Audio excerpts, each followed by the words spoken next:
Simula ngayong Martes Santo, March 31, itinaas na ng PNP ang full alert status nito para sa seguridad ngayong Semana Santa.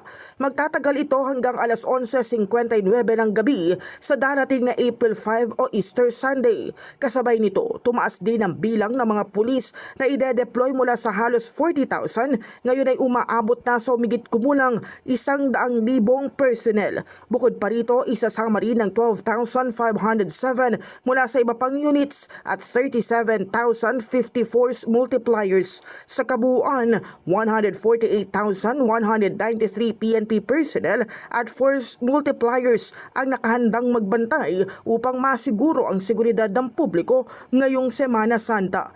Ayon kay PNP Chief General Jose Melencio Nartates Jr., bagamat malaking bilang na ng mga pulis ang ide-deploy, mahalaga pa rin ang pakikipag-ugnayan sa iba pang ahensya tulad ng Armed Forces of the Philippines, Philippine Coast Guard at mga lokal na pamahalaan upang masiguro ang sapat na tauhan sa bawat lugar. Philippine National Police is on full alert effective today, mid-today up to the culmination nitong Holy Week natin.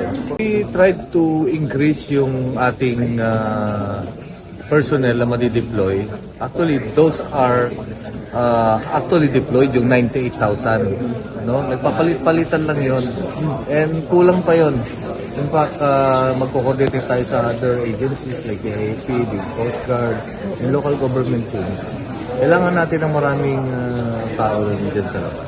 Ipinapaalala rin ng PNP sa publiko na maging maingat at sumunod sa mga alituntunin ng batas habang naglalakbay o ginugunita ang Semana Santa.